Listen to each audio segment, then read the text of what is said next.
अगर आप शोर करेंगे तो आप जवाब नहीं सुन पाएंगे। जी बोले सर। अंजना जी, मैं एक आपसे अनुरोध करूंगा, प्रश्न मैं जितने पूछेंगे जवाब दूंगा, हल्ले गुल्ले और गाली गलौज से आपको बचाना होगा, ये आपका कर्तव्य है। मैं इसलिए आया हूं।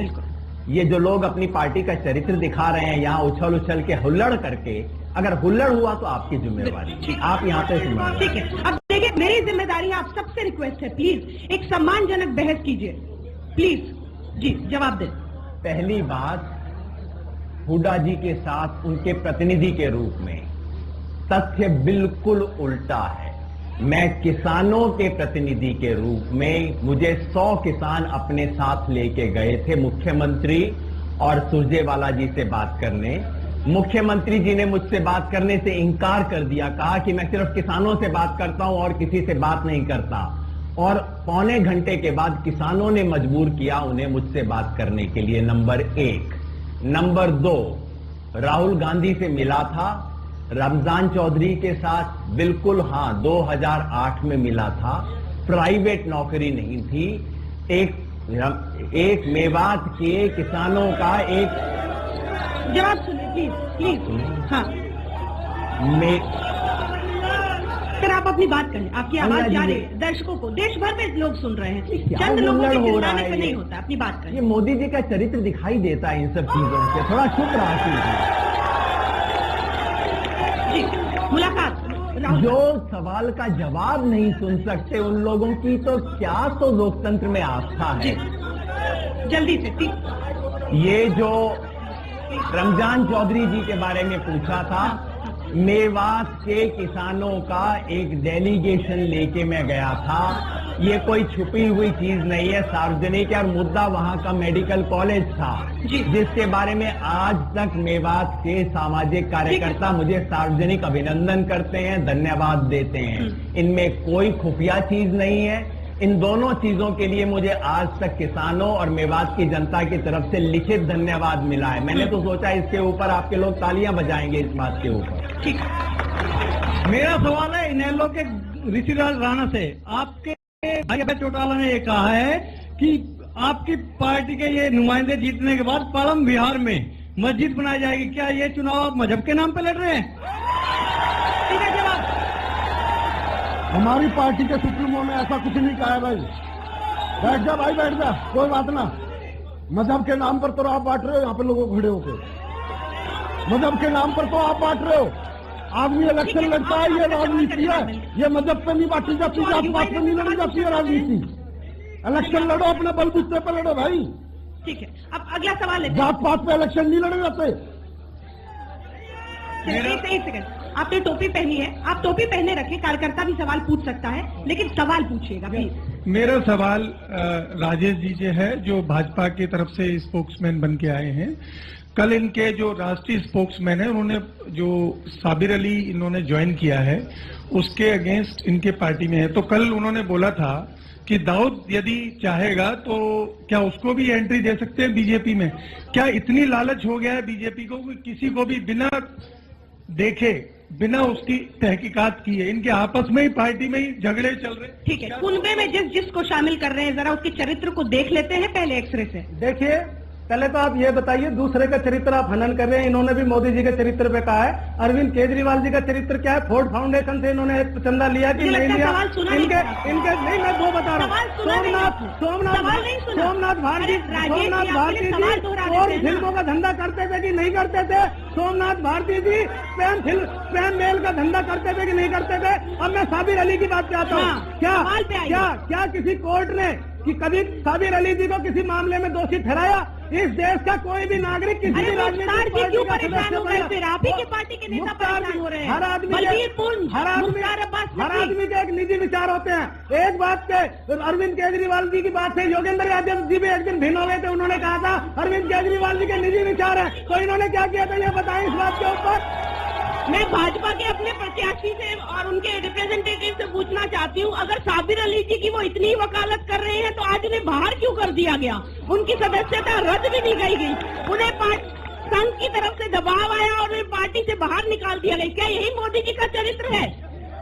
देखिए, मोदी जी का जो चरित्र है पूरे देश को पता है, और जो साबिर अली जी की, हाँ मैं बता रहा हूँ, मैं भी उसे, साबिर अली जी का मामला एक पार्टी का लोकतांत्रिक पार्टी है, किसको लेना है किसको नहीं लेना यह उस पार्टी का विशेष अधिकार है। उस पार्टी का विशेष अधिकार है कि वो किसको अपना कार्यकर्ता बनाए और किसको ना बनाए। उसके लिए आप कैसे, ये गलत फहमी है आपकी, क्योंकि जिस नेता को आप चुनेंगे उससे महत्वाकांक्षाएं जनता की होती है, जनता जिसको चुन के भेजेगी। और ये जान चरित्र और चेहरा आपकी पार्टी का स्लोगन है राजेश जी, याद रखिएगा। अगला सवाल मैं सभी से पूछना चाहता हूं, ये वंशवाद में अघोषित रिजर्वेशन ये आपने सबने कैसे कर रखी है?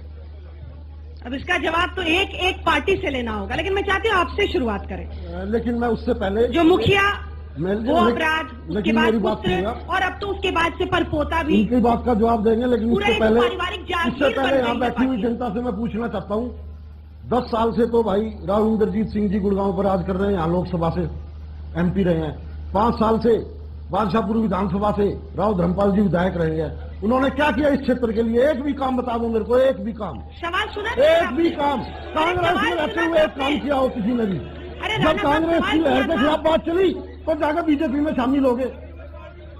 सवाल सुना है जवाब तो है, कोई जवाब ना भाई, सर तो रहे हैं। उस सवाल से क्यों भाग रहे हैं? हाँ, इधर बोलिए, देखिए, सवाल तो पूछा मैंने। हाँ? उन्होंने पूछा ये जो पारिवारिक जागीर बना दी है आपने पार्टियों की, उस पर जवाब दीजिए। सबसे बड़ी पारिवारिक जागीर तो कांग्रेस के पास है, गांधी परिवार। उनकी शर्ट काली है तो आप भी करेंगे? नहीं, हमारी काली नहीं है। हमारे प्रदेश अध्यक्ष है अशोक अरोड़ा जी। हमने 36 बिरादरियों का मान सम्मान किया इंडियन नेशनल लोकदल पार्टी ने। हमारे कैंडिडेट मुस्लिम जाति से संबंध रखते हैं जो गुड़गांव लोकसभा से हैं। आप कैसे कह सकते हैं बिरादरीवाद? मुझे पता है आप बहुत मुश्किल सवाल में है, इसका जवाब आपके पास नहीं होगा। सवाल है जी योगेंद्र यादव जी से। योगेंद्र यादव जी ने कहा कि मैंने कॉन्स्टिट्यूंसी को नहीं चला, कॉन्स्टिट्यूंसी ने मुझे चला। आपकी उम्र 50-60 साल हो गया, 50 साल से आपने क्या इस कॉन्स्टिट्यूंसी में किया? आप कह रहे हो मेरा जन्म यहीं पे हुआ, रिश्तेदारी। आप मलाई खाने के लिए गुड़गांव आ गए, ठीक है, मलाई खाने गुड़गांव आ गए।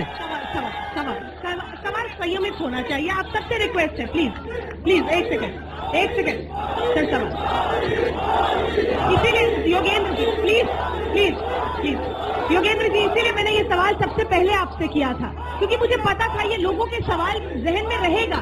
जिस तरह आम आदमी पार्टी से पैराशूट लैंडिंग के खिलाफ आपने लड़ाई लड़ी थी और पैराशूट लैंडिंग आपकी पार्टी में होने लगी है, क्या उसके खिलाफ जनता का आवाज उठना सही है? प्लीज फिर आपको बता दूं, ये जो हुल्लड़ हो रहा है ये आपकी चैनल की प्रतिष्ठा के लिए अच्छा नहीं है। आपकी चैनल मोदी जी का विज्ञापन कर रही है क्या? यहाँ पे जिस तरह से जो हुल्लड़ हो रहा है मोदी, ये कोई तरीका है? ये कोई तरीका है बात नहीं? मेरा उत्तर देने देंगे आप या मुझे नहीं देने देंगे? आपकी चैनल पे धब्बा लग रहा है, आप जरा कोई धब्बा नहीं लग रहा सर। ऐसा क्या हो रहा है? ऐसा अरविंद केजरीवाल के नारे भी चलते हैं हर चैनल पर। जो कार्यकर्ता पहुंचते हैं वो कई बार नारे लगाते हैं। इसको चैनल और उसके प्रतिष्ठा पे जोड़ना सही नहीं। या तो आप मेरे प्लीज आप मुझे जवाब सुनिए, प्लीज जवाब सुनिए। ये देखिए आम आदमी पार्टी के नारे लगा रहे हैं क्योंकि आप लोग कोई संयमित नहीं कर पा रहे, कोई बहस का तरीका नहीं है। प्लीज बैठ जाइए। हाँ ठीक है, आप सवाल पूछिए। सभी पार्टियां बैठी है। ये क्या है? चंद आदमी जो है ना मोदी, ये पब्लिक कितनी बैठी है, चुपचाप बैठी है। इनकी भी सुनिए, इस पब्लिक की भी सुनिए। क्या मोदी सबकी सुनेंगे। उस गंभीर सवाल पर जवाब प्लीज। आप ऐसे फिर बहस नहीं हो पाएगी, ऐसे बहस नहीं हो सकती, प्लीज बोलिए। मैं फिर कहूंगा, ये इन लोगों की लोकतंत्र में आस्था है। देखिए ये लोग इस देश का लोकतंत्र चलाएंगे, जो सवालों का जवाब नहीं सुन सकते ये लोग करेंगे। अब मैं आपको जवाब दे देता हूं और आपको याद दिलाता हूं कि जो वंश वाला सवाल पूछा गया था उसका आपने इन दोनों से जवाब नहीं पूछा है। बीजेपी से पूछा नहीं है कि वंशवाद का क्या हुआ, इस प्रदेश के सबसे बड़े वंश को लेके आ रहे हैं। कांग्रेस से नहीं पूछा। मैं अपनी चीज का जवाब दे देता हूं साहब। मैंने आपको शुरू से ही कहा था, यदि मैं दिल्ली की किसी कॉन्स्टिट्यूएंसी से लड़ता तो आप कहते कि मैं सेफेस्ट कॉन्स्टिट्यूएंसी चुन रहा हूं। मैं उस कॉन्स्टिट्यूएंसी में आया हूं जहां मेरा जन्म हुआ है, जहां मेरा गांव है, जहां मैंने 25 साल से अपना वोट रखा है और हरियाणा संपूर्ण क्रांति मंच हरियाणा के नाम से पिछले 12 साल से वहां पे काम किया है, सन 2002 से लेके आज तक। अगर कोई चाहे तो मैं पूरा संपूर्ण क्रांति मंच हरियाणा का दस्तावेज आपको उपलब्ध करवा देता हूं।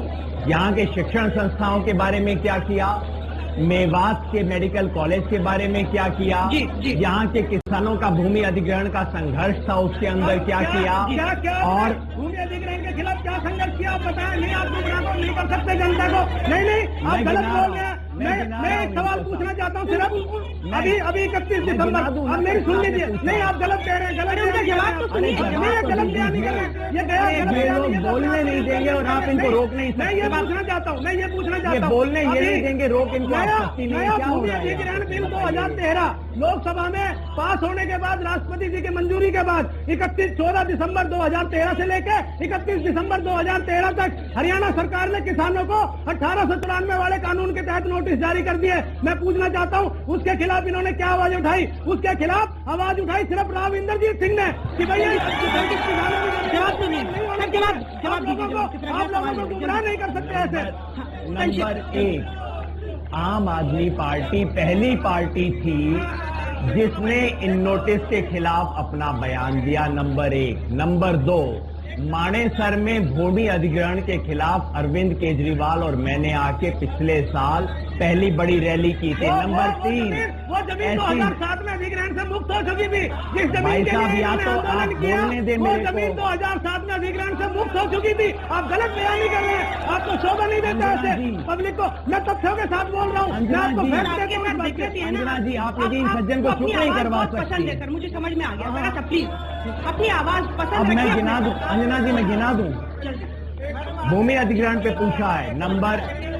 नंबर 1, ये जो बयान देने वाले हम सबसे पहले थे। नंबर 2, मानेसर में भूमि अधिग्रहण के खिलाफ संघर्ष किया। नंबर 3, बावल में जिस सारी चीज का जिक्र है, भूमि अधिग्रहण के खिलाफ किसान प्रोटेस्ट कर रहे थे, गोली चली, वहां जाके किसानों के प्रतिनिधि रूप में गया। नंबर 4, रोज का मेवात के अंदर जो है किसानों के संघर्ष में, उनके धरने में पिछले 2 साल से बैठा हुआ हूं, मैं जा रहा हूं उसके साथ। हाँ। और कितना किस्सा सुनना चाहते हैं सब भूमि अधिग्रहण पे आप? ठीक है, अब कुछ लोगों के सवाल लेते हैं प्लीज। ये 67 साल से लगभग कांग्रेस ने शासन किया है और गुड़गांव विदेश में मतलब वर्ल्ड लेवल पे ऐसा ग्लोबल दिखा रखा है, जबकि ऐसा कुछ नहीं है। अगर गुड़गांव में एक भी ऐसे एजुकेशन का कोई भी कॉलेज नहीं है, कोई टेक्नोलॉजी का नहीं है। यहाँ गुड़गांव के बच्चे बाहर पढ़ने जाते हैं। और मैं सही हूँ, सिर्फ 2 गवर्नमेंट कॉलेज है यहाँ पे, 2 गवर्नमेंट कॉलेज। ठीक है, आपका सवाल हो गया है, जवाब दीजिए मैडम, जरा जवाब दीजिए। हमारे यहाँ पर समझ नहीं आता किसके पास जाओ। राव इंद्रजीत जी तो वहाँ पहुँच गए हैं। अब इतना लोगों को याद रखना भी मुश्किल है कि पार्टी कौन सी बदली, कहाँ पहुँचे। आप ही जवाब दीजिए। ये मैं बताऊँ, ये बिल्कुल सही कहा मैम ने। राव इंद्रजीत सिंह का एजुकेशन के लिए आप यहाँ पर भी देखिए, आप इंस्टीट्यूट खुला है, ITI का भी है, सैनिक कॉलेज भी यहाँ पर खुला गया है। बाहर से कहाँ से? आप तो उन्हें रोक नहीं पाई, वो तो निकल लिए लहर में बह गए। जिस लहर की ब्रांडिंग कर रही है कांग्रेस ने हुआ, तो कांग्रेस के काल में ही वो कर रहे हैं। देखिए, वो बहन जी की बात बिल्कुल सही है। यही मुद्दे हैं जिनको लेकर राव इंद्रजीत सिंह ने आवाज उठाई कांग्रेस के खिलाफ। कांग्रेस ने यहाँ पे सिर्फ भू माफियाओं, बिल्डर और अफसरों के कांग्रेस के सांसद बन के रह पाए, इधर आके बन जाएंगे, कर देंगे। कांग्रेस में रहकर भी कांग्रेस के खिलाफ लगातार आवाज उठाई, क्षेत्र के जनता के लिए आवाज उठाई उन्होंने हमेशा। ऐसा से पूछना चाहूंगा, ये 10 साल से पहले इंद्रजीत जी के खिलाफ बोल रहे थे, आज एकदम से उनके फेवर में कैसे बोल रहे हैं? ये एक दो सवाल जल्दी। मैं योगेंद्र यादव जी से सवाल करना चाहूंगा। जो मेरे भाई ने पंकज जी ने सवाल पूछा योगेंद्र यादव जी से, उन्होंने पहले तो उसका जवाब नहीं दिया। जल्दी सवाल पूछे प्लीज। सवाल मेरा वही है मैम जो मेरे भाई का जवाब मिल गया प्लीज। मैं एक सवाल पे नहीं अटकूंगी। मैं कांग्रेस के उम्मीदवार से पूछना चाहता हूँ कि जब विधायक ने 5 साल हमारे गांव में आकर नहीं देखा तो MP बन के क्या लगा के देखेंगे, ये बताओ। नहीं, से जवाब दीजिए। आखिरी नहीं, सवाल। ऐसा नहीं है कि वो आपके वहाँ पर दिल्ली में नहीं आए। अगर वो 3 बार वहाँ बादशाहपुर से विधायक रह चुके हैं तो कुछ में खूबी होगी। नहीं, 3 बार विधायक रह चुके हैं। जनता सहमत नहीं, इसी के साथ हमें इस कार्यक्रम का अंत करना पड़ेगा। बहुत बहुत शुक्रिया आप सभी का। तालियां हो जाए गुड़गांव के लोगों के लिए। आप सभी का बहुत बहुत शुक्रिया हमारे साथ इस चर्चा में शामिल होने के लिए। कल हम दिल्ली में जंतर मंतर पर पहुंचेंगे, राष्ट्रसेवा का कारवा लेकर, और वहाँ पर दिल्ली से जुड़े हुए सवाल होंगे। तो कल